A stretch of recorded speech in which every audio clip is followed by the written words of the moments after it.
Saturday. Here's Carole Simpson. Good evening. Virginia Democrats today began their presidential caucuses, a process that will last several days and that will provide the first test of frontrunner Bill Clinton since the bruising New York primary. Clinton is at home in Arkansas, still trying to recuperate from laryngitis, while his rival, Jerry Brown, was at home campaigning in California. ABC's Judy Muller reports that the feisty and combative Brown today adopted a more conciliatory tone and even says he'll support Bill Clinton if he has to. Former California Governor Jerry Brown was back on his home turf today, but rather than using center stage to attack his absent opponent, Brown spoke of a higher calling to lead a grassroots movement that would transcend the '92 election. We are the voice of the voiceless. We are the representatives of the unrepresented. Brown's change in tone had to please Democratic Party leaders, who have been worried about ongoing personal attacks between the Democratic candidates. I don't think they help the person attacked. They certainly don't help the party, and they certainly don't help us position ourselves to beat George Bush in November. In November, California will cast 54 electoral votes. That's 1/5 the number needed to win. But the June primary also offers a huge prize, 348 delegates. Jerry Brown is not about to concede that prize to Bill Clinton, and even Clinton supporters say Brown has a good chance of winning here. The fact of the matter is he has never lost a Democratic primary in California, and the legacy of the Brown family in California is similar to the legacy of the Kennedy family in Massachusetts, and that's very, very strong and compelling. Even though Brown says he will fight on to the convention, he also said today, for the first time, that he will support Clinton if he wins the nomination. I will certainly offer my support to the nomination. Brown also told reporters he will announce next week whether he plans to file a lawsuit against ABC News over a story alleging that marijuana and cocaine were used in his Los Angeles home while he was governor. As for attacking his own party and Democratic opponent, Brown seems to have turned a corner towards conciliation. Judy Muller, ABC News, Los Angeles. According to a new poll published in Time magazine, President Bush beats Democrat Bill Clinton 44% to 33%. The poll, taken after Clinton's primary victories in New York, Wisconsin, and Kansas, shows a marked decline in support for the governor over the past month. A poll taken March 12th showed Clinton in a dead heat with President Bush. From presidential politics to the politics of dealing with AIDS. A congressional committee released a report today which concludes that the spread of AIDS among teenagers is alarming. The House Select Committee on Children, Youth, and Families charged that the federal government's response to the problem has been, quote, a national disgrace. Kathleen Delasky has more on the story. The report warns that AIDS is spreading unchecked through the teenage population. It is now the 6th leading cause of death among children and young adults. In early 1989, 401 teens had full-blown AIDS. By early this year, the cases had risen to 789, a 70% increase. This does not include teens infected who have yet to show symptoms. This says we're denying it. This says it's very scary, and it also says we better get on with some education and prevention programs. The report, released by Schroeder's Democratic-controlled committee, praised some education programs, including one at this San Diego high school, where trained students, not teachers, promote safe sex. The peer counselors say it's not easy. Some have just said, I don't want to use a condom, I want the kind of protection, I'll take my chances. They're just hooked on it's like drugs. If you're having sex, you have to keep on doing it. That's just what worries some Republicans and conservative activists who say parents should take the lead and preach abstinence. This may not be the most popular message, but I don't apologize that it's the best message for young people. The report charges that the Bush administration's effort to educate teens is underfunded and uncoordinated. Administration officials argue that even activists cannot agree on the best message, safe sex or no sex, and on who should send that message, families or schools. Kathleen Delasky, ABC News, Washington. Coming up, the South African president's first partisan political overture to non-whites turns to chaos. 4 former Soviet republics fail to agree on how to deal with their nuclear arsenals. And later in this broadcast, Dennis Conner struggling to stay in the race. World News Saturday, brought to you by Charles Schwab.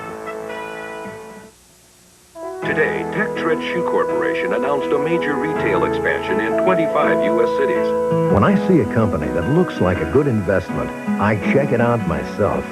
We make it easier to follow your own lead. At Charles Schwab, I can get quotes, financial news, and when I make a trade, commission savings. Always there to give you just the help you need. Help yourself at Schwab today.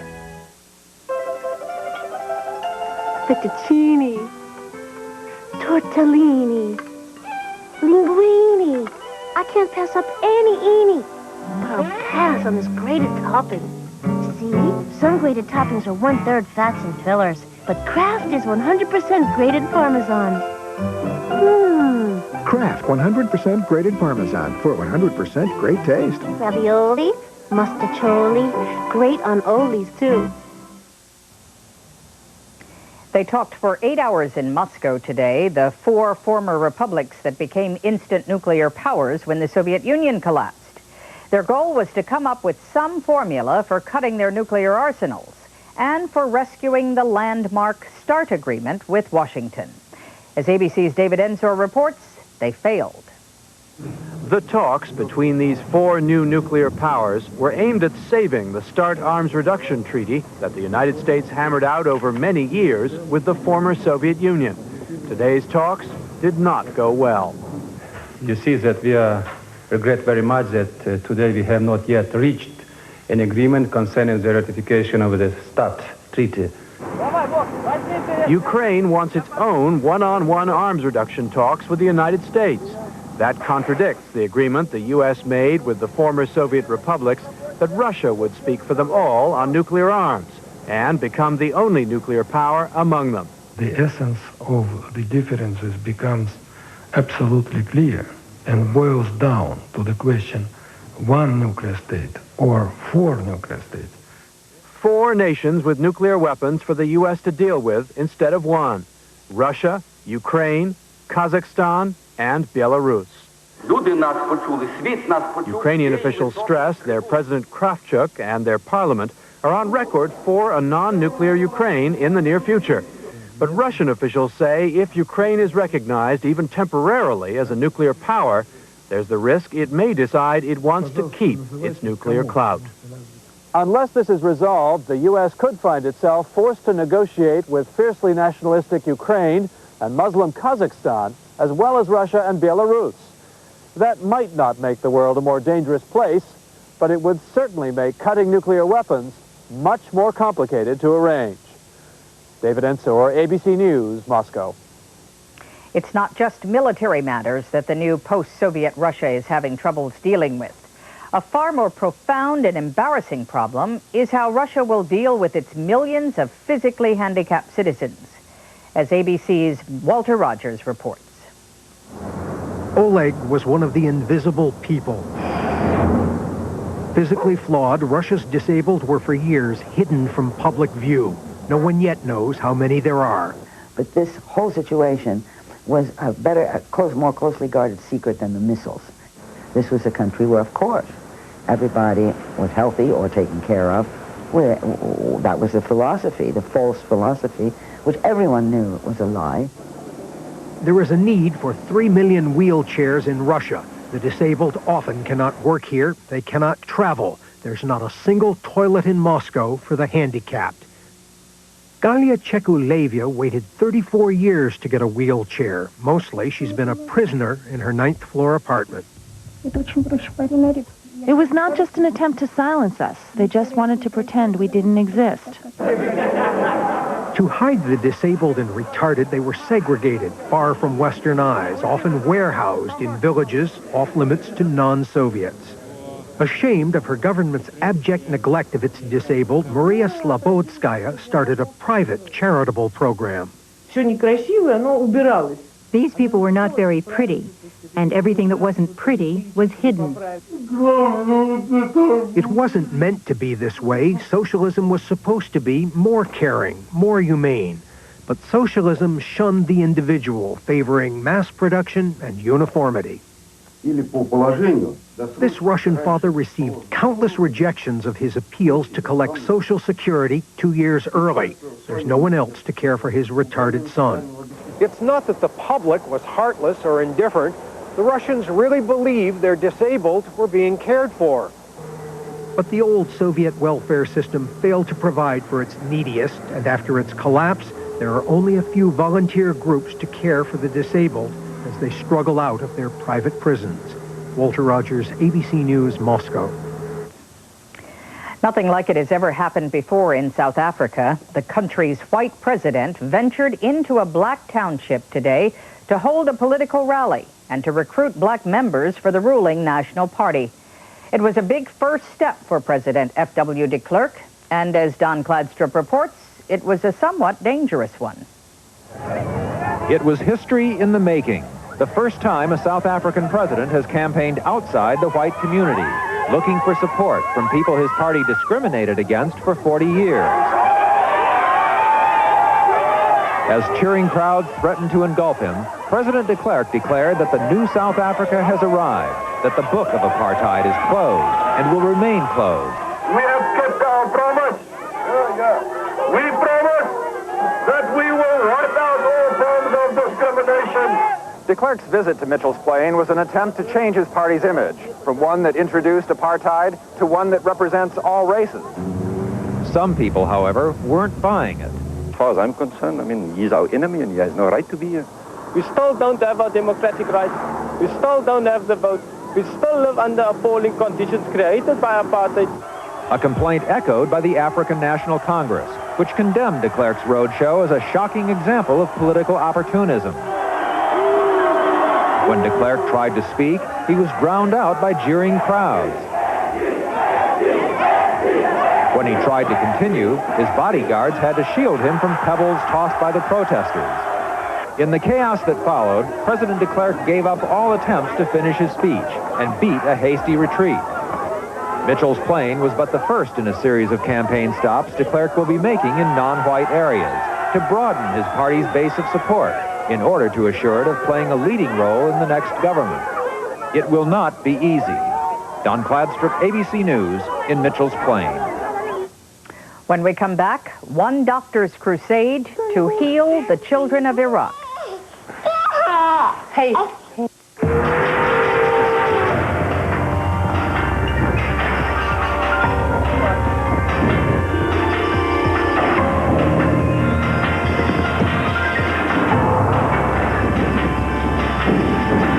The Isuzu Trooper Right on time. has been thoughtfully redesigned to include a new suspension system, Honey, pothole. I see it. giving it an incredibly smooth, quiet ride on the road as well as off. Of course, these days, what's the difference? I found a safer aspirin, Ecotrin. For minor arthritis pain, Ecotrin's orange coating makes it safer to your stomach than plain or buffered aspirin. So I'm not concerned taking even the maximum dose. The safer aspirin, that's Ecotrin, and that's the truth. Ordinary pickles are cooked and limp. Not Claussen. They're packed fresh and stored cold, so they're always crisp and delicious.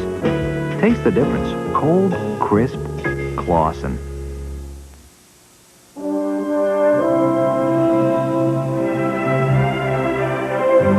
He could have had the 60-foot sailboat, the house on the 18th green. But all Ned Crowley ever really wanted was a home on the range. At Dean Witter, our retirement plans are as individual as the people who dream. We measure success one investor at a time. Well, boys, how do you like the new backyard? Did I get that right? Perfect. Back in 5, Stephanie? When you're trying to eat right, days like this are a disaster. Is this it? Stephanie Powers talks about Kellogg's Nutri-Grain. The only time I really control what I eat is at breakfast, and the whole grain in Kellogg's Nutri-Grain gives me a natural start. No sugar added, no preservatives, nothing fake. No matter what I eat later, at breakfast I call the shots. Naturally good. Nutri-Grain, the natural place to start. There were new complaints from United Nations experts that Iraq is still trying to evade the Gulf War ceasefire agreement. The head of the UN team that's destroying Iraq's nuclear weapons program says he suspects Baghdad is surrendering only those weapons that international inspectors have uncovered since the Gulf War. The UN official says Iraqi leaders are still holding back key elements of their nuclear program. One of Baghdad's constant complaints has been that international sanctions against Iraq have severely hurt health care for the Iraqi people, especially for children. While world leaders say the sanctions are not to blame, there's no doubt that delivery of medical services has been inadequate since the Gulf War. Dennis Trout looks at how one New York doctor is trying to help. They don't stand out noticeably from their playmates, but two of the youngsters in this New York playroom are certainly different. They are Iraqi children, and their lives are still at risk more than a year after the Gulf War ended. Both have congenital heart defects. Because of the war and its aftermath, hospital treatment of any kind in Iraq now is rare, and complicated surgery almost impossible. A New York doctor saw the problem during a visit to Baghdad and arranged to treat 5 children in the U.S. Dr. Michael Viola hopes more will follow.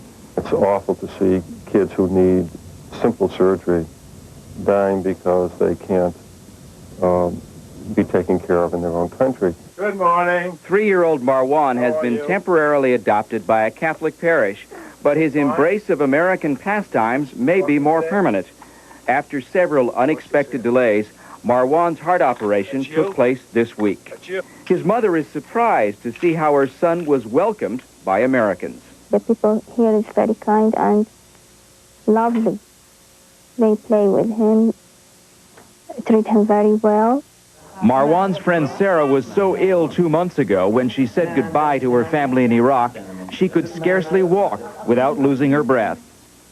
But since Sarah's operation, she's become a lively part of the Viola family and even talks about staying here, though the Violas understand there's no chance of that. We are going to hate to see her go home.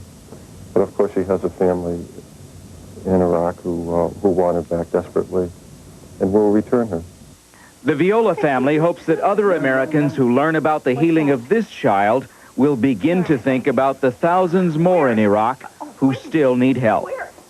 Dennis Trout, ABC News, Stony Brook, New York. Sam Kinison, who screeched his way to stardom as a raucous stand-up comedian, died last night when his car was hit head-on by a pickup truck in the California desert. Kinnison was born to a family of Pentecostal preachers and worked for 7 years as a traveling street evangelist.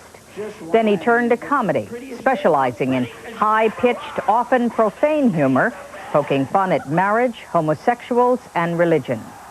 Sam Kinison was 38 years old. And we'll be back in a moment.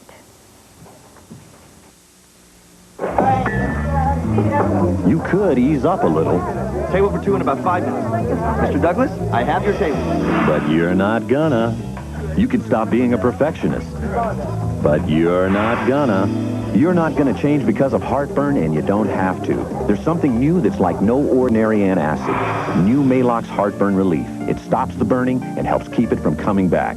So get on with life like you're gonna live it. New Maalox Heartburn Relief is made for you. Ace Best Buys are terrific values every month, like these. Ace offers a full line of lawn care products, including premium turf fertilizer for $3.99 and weed and feed for just $4.99. Ace Best Buys. Another reason Ace is the place for you. Butter? Philly. Thank you. Looks good, doesn't it? Ounce for ounce, Philly cream cheese has half the calories of butter or margarine. Next time, butter your bread with Philly instead.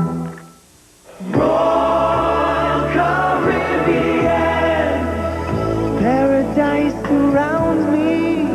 There's no place like this on land. All my cares, they're behind me. The world's in my command. One cruise line has been named best in passenger satisfaction 10 years in a row. Royal Caribbean, the grand resorts of the 7 seas.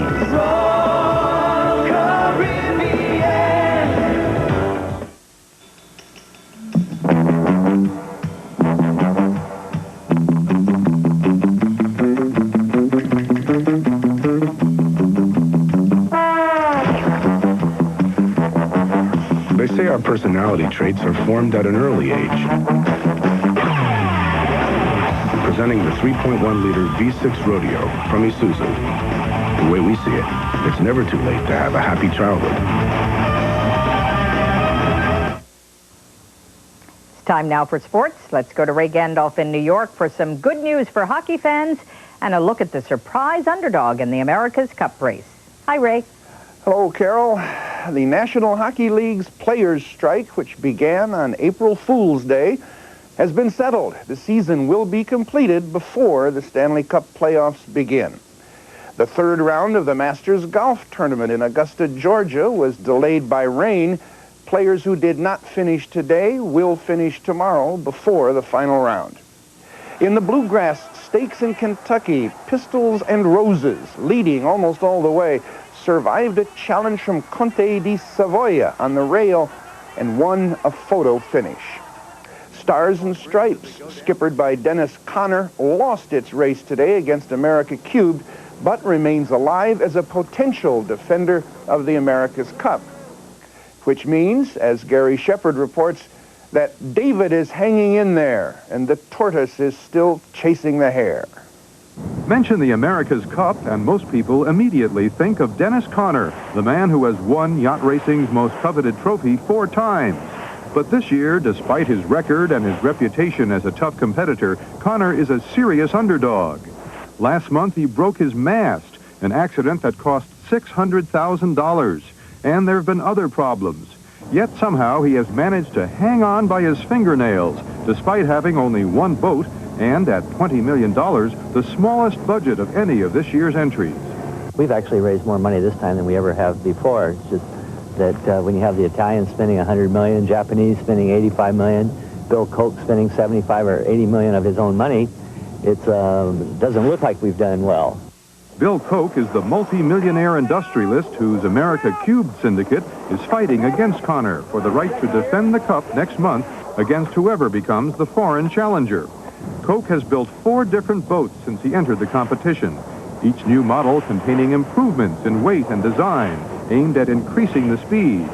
The foreign syndicates also have 3 or 4 boats apiece, but unable to raise more money because of the recession, Conner could only afford a single boat. Sailing with one boat means that they have to make modifications to an obsolete hull shape. The other teams have progressed beyond the hull shapes that Dennis's boat is using. Hi, how you doing? In addition to handling the helm, Conner is busy every day raising money from corporate sponsors. There is an endless succession of breakfasts and dinners. With less than a month remaining before the big event, Conner is still $1 million short. We've been in tough spots before. Don't forget, we've already lost the America's Cup, so we know what it's like to be in a pickle. Conner has altered the bow and taken 130 pounds off the transom to make Stars and Stripes lighter and faster to capitalize on the racing conditions off San Diego. We're just going to hang in there and do our very best. No one will count us out until they have that only that coffin nailed down and we're 6 feet under, because they know we'll fight to the end. Ironically, it may well be the weather that decides if Dennis Conner makes it to the America's Cup finals. If the winds are light and the seas gentle, even his rivals admit he will be very hard to beat. Gary Shepard, ABC News, San Diego. So if you have an extra $1 million on hand, you might want to put Dennis Conner over the top. Or you might not. Carol? Thanks, Ray. When we come back, ferreting out the secrets of America's newest pet craze. Rocky Man from the Legion of Super Ferrets. Ordinary pickles are cooked and limp. Not Claussen. They're packed fresh and stored cold, so they're always crisp and delicious. Taste the difference. Cold, crisp, Claussen. Love her, hold her, and remember our simple formula. At Dean Witter, we measure success one investor at a time. Every seat on every plane to everywhere we fly in the U.S. now has a new fare, with savings up to 50%. United Airlines announces Fare Fares. For business travelers, first-class flyers, and vacationers, too.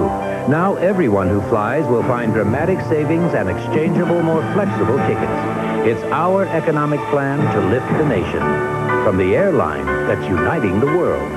United. Come fly the friendly skies. I'm David Brinkley. New demands for restrictions on welfare to save money and encourage people to work. President Bush approves. How will it work? Will it work? We'll ask our guests. Some people are absolutely devoted to their pets in ways that some of us have a hard time understanding. Affection for a dog or a cat, that's easy enough to accept, but for a snake or a tarantula, even this is not unheard of. Bettina Gregory is hot on the trail of another big pet craze, and she managed to weasel her way into a special gathering in Maryland to ferret out the facts.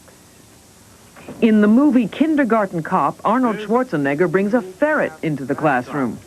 What happened to your dog? This is not a dog. That's a ferret. If he bites you, you get rabies and you die. No, it is not true. He never bites. Well, they rarely bite, and ferret fans insist they make fabulous pets. She's quiet, she doesn't hurt the furniture, she's litter trained, she loves me. What more can anybody want in a pet? To show off their furry friends, hundreds of ferret owners flock to Frederick, Maryland for, what else? A ferret fair. He's a good-sized boy. Is this his first show? This is his third show. The show features everything from the Ferret Fun House, a favor for photo opportunities, to ferret fashions. And she's very up on everything. This is Rocky Man from the Legion of Super Ferrets. This is MacIver, and he has a famous trick. MacIver can roll over. Let's see if I can get him to do it. MacIver, roll over, roll over, roll over. Roll over. Come on, baby. Roll over. Nothing like being one-upped by an overachieving ferret. I'm allergic to cats and dogs, and so we went into a pet store one day and saw a ferret, and I fell in love with it immediately. The main reason owners bring their wily little weasels is to have their ferrets judged. He did pretty well, not quite as well as he would have if his whole coat was there. You did it, sweetie. Congratulations. The Ferret Association says there are at least 8 million pet ferrets in America. Sharon Geist has 55 ferrets and bought another one at this show. You always need another one. Bettina Gregory, ABC News, at the Ferret Fair in Frederick, Maryland. And that's World News Saturday. I'm Carole Simpson. Before we sign off tonight, we'd like to show you something beautiful, the cherry blossoms here in Washington. Today was the day of the annual Cherry Blossom Festival Parade. It was the first time in many years that the blossoms were at their peak on the same day they were celebrated. We hope you enjoy seeing them. Have a good weekend and good night. This has been a presentation of ABC News. More Americans get their news from ABC News than from any other source. Saturday, Larry and Balky hit the singles scene. There is a woman in my bed. But who is that girl in Larry's bed? She's wearing my pajamas. And what will Jennifer say? Hi, Larry. Perfect strangers. Then the Seavers suffer a major blackout. Chrissy, get off my leg. Growing pains right after Perfect Strangers Saturday. You've got to try the cereal. You'll love it. Oatmeal crisp. Well, it's finally happened. What? What's happened? You turned into your mother. I know it's wholesome, but just taste it. Sweet, crispy flakes topped with an amazing brown sugar and rolled oat crunch. Looks good. It's even got almonds. This is fantastic. Don't talk with your mouth full. I have turned into my mother.